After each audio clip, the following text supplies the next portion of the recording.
Hi there, Elise again with the sixth in my video blog series on how to get no feedback from Elise. As you know, I've already been talking about theme, lead character, plot, and I've started a few different chats on a series of chats on structure and different structural elements like framing devices, flashbacks, and narrative point of view. And I'm going to continue the trend of talking about structural elements with just a handful of other structural elements to consider while you're figuring out how to tell your story. I want to talk about acts. Should you have one act or two acts or five acts, or how should you do that, and what are the ramifications of that? For a long time in the theater, the tradition has been two acts.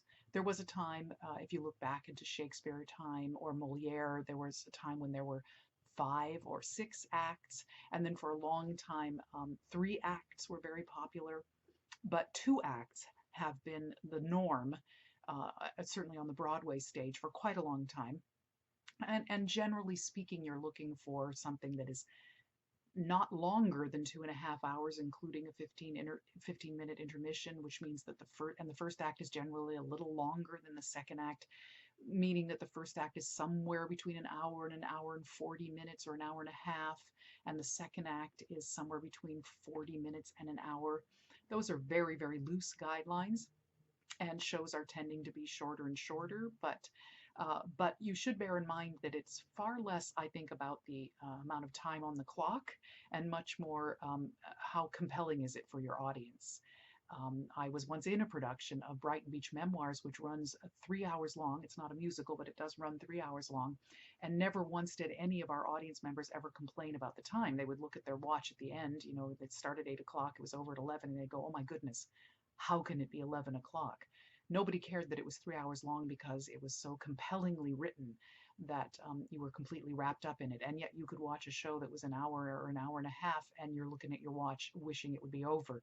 So these are just guidelines, but it would probably be best not to exceed 2.5 hours. There is a growing trend towards what are referred to as intermissionless one-act pieces. And they're popping up more and more. They're becoming more and more popular, and they tend to be, the rule of thumb there is probably somewhere between 70 and 90 minutes. 90 minutes being an hour and a half. Of course, you can go a little longer. Some people will push it a little longer to 95 or 100 minutes. I think you're pushing your luck then to try and engage an audience for that long with a one act. So 90 minutes is a good rule of thumb to aim for. Some theater owners or producers will balk at the idea of an intermissionless one act because they enjoy the opportunity to sell merchandising during the intermission. And so they really want that intermission. But it's becoming more and more popular to do the intermissionless one act. And I think a lot of theaters, I've been noticing, a lot more theaters allow you to bring your food merchandising into the show, and so you don't need a 15-minute intermission. You can grab it before you go in for the one act and consume your food during the show. Not sure whether that's a good idea that that's happening or not, if you wind up sitting next to someone who's making a lot of noise with their food, but that does seem to be what's happening. I think a better thing to consider is the amount of story that you have to tell, and the way it's structured should really dictate whether you're aiming for a 1.5 hour intermissionless one act or a two-act show. Because traditionally, a two-act show, you need to bring the story to some kind of tension, cliffhanger, some moment of great excitement at the end of Act One that will send us away thinking, oh my goodness, what's going to happen next? I need to come back and see. And then after the intermission, you have to get that engine going again. And so there's often something similar. So that means you often have something at the end of the act that's a big fancy, first act finale. And then the top of the second act has a big opening style number that gets our engines going again and gets us back to the same position. So that implies a certain kind of structure and a story that will stand up to that kind of structure and has some kind of moment in it that is worthy of creating an intermission and then getting us going again. Sometimes an intermissionless show, the reason that people choose that structure is because their story has a more steady arc that doesn't have the potential for that kind of break in it, and the show really is better if the tension keeps going and going and going and going right through to the end, and therefore it's better not to take a break. So I would encourage you to look at the story you're telling and how much detail there is, and what the flow is, and whether you think it can support an act break when you're making the decision, and not worry quite so much about whether or not your producer wants people to be able to buy concessions during intermission. So that's what I would urge you to do when you're considering one act or two. And that isn't necessarily something you need to decide right away as you're writing an outline, but it's something you want to take into consideration because of the difference in how you're going to plot the plot points, whether you are going to take a break or not. It's pretty important, a pretty important consideration. I want to talk a little bit about linear versus nonlinear storytelling. Our tradition tends to be linear storytelling. We start at the beginning and then we work through the middle and we get to the end. Sometimes we vary that with flashbacks or framing devices, but we are still, in essence, telling a linear story. But it's perfectly all right to decide to tell a nonlinear story. It's stretching the boundaries a little bit. It doesn't happen as much in musical theater as it might in plays, which tend to play with the form a little bit more. But I've been noticing a trend with musicals nowadays, with the newer musicals, of pushing the form and trying different ways of storytelling. So there's absolutely nothing wrong with considering a non-linear story, meaning that you don't tell it in order. And that doesn't simply mean that there are things like the last 5 years, where one character's living the story in order from beginning to end, and the other character's the other way, and they meet in the middle. There's Merrily We Roll Along, which is told backwards. So people have played with time before, and it could be even more hodgepodge than that. We can get bits and pieces in nonlinear storytelling. But what I would encourage you to do is make sure that you plot your story, outline your story in a linear fashion, so you know the story you're telling. You can always mess around with how you're going to tell it and what order you're going to tell the sequences in, but you should have a really strong sense of the linear story before you try to bust it open and tell it in a non-linear way. Certainly go for it, but outline it in a linear fashion first, and then start busting up the pieces and seeing how else you can present them to your audience. I want to talk for a moment very briefly about the size of your cast. That isn't so much about structure, but it is in a way, because a lot of people will tell you you need to write a show that has only 6 people, or you won't get it up, or you can't get in a major regional if the show has fewer than 15, but you'll never get it anywhere if there's more than 20.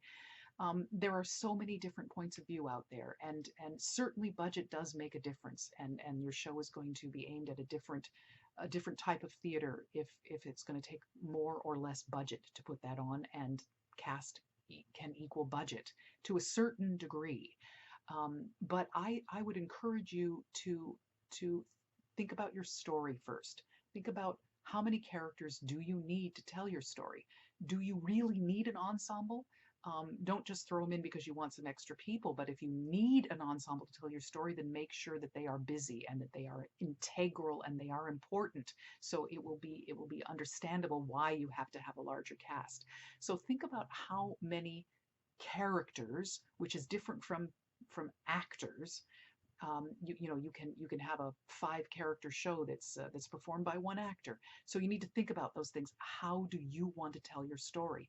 Once you've made your decision that you want a cast of 15 playing 35 characters, or a cast of 4 playing 4 characters, or a cast of 4 playing 1 character, once you've decided what is going to serve your story, that will affect the budget of your show, and therefore it will affect your potential audience, what theater might be able to put it on. But wait until then. Figure out, you go after the market that is right for your show after you've decided what is the right way to tell your story. I think it's a mistake to try and let the market drive the telling of your story. Tell it the way you need to tell it, and then look for the market that will support the decision that you've made. I think that's a better choice than saying, I better write a 4-person show so I can get this produced. But, do think about it. If you think, do I really need all these characters? If the answer is yes, then use them. If the answer is no, then figure out, well, maybe I could make this a little bit cheaper, but only if it's the right thing for the way you're telling your story.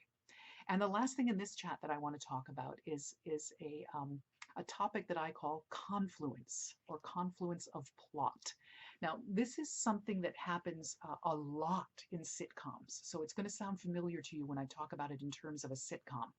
In a sitcom, in a half-hour sitcom setup, or the way that story is told, there are quite often two stories happening at once. The main characters are going through one storyline, and maybe the secondary characters or another set of main characters are going through a secondary storyline, and these storylines are being told simultaneously over the course of the half-hour sitcom. And often then, by the end of the show, one of the major plot point, the major plot, will be solved or finished or defined by something that happens in the secondary plot. So sometimes your lead character will be somehow will help the secondary characters end their story, and that will allow them to it will allow the lead character to go, aha, that's how I'm going to fix my story now. Um, to be honest, this also happens sometimes in like procedurals, where there's uh, the coroner is working on a murder case, and something that happens in their everyday life triggers an idea that allows them to finish what they need to finish in the procedural part of the story. These are television techniques.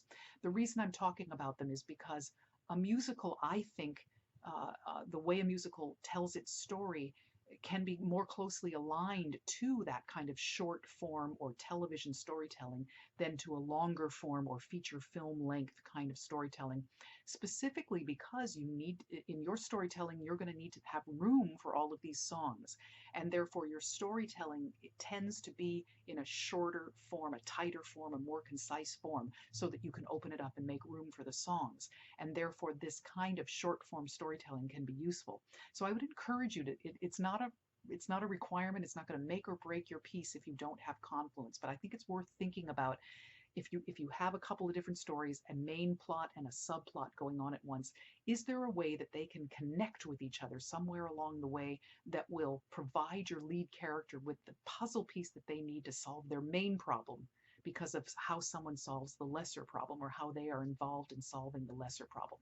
An example that I'll give you of this, and I thought about it a lot and couldn't come up with a lot outside of sitcoms, but I did come up with Legally Blonde, which I think uses plot confluence really smartly, because the lead character is able to she is able to help her friend, because she works, and she has this friend who works in the salon, and that person is having this issue that becomes a legal battle. She's able to use her legal smarts to have this wonderful moment where she's able to solve the problem for her friend, and the problem for her friend is a subplot. It has nothing to do with her problem directly, but she's able to use her legal expertise to solve that problem.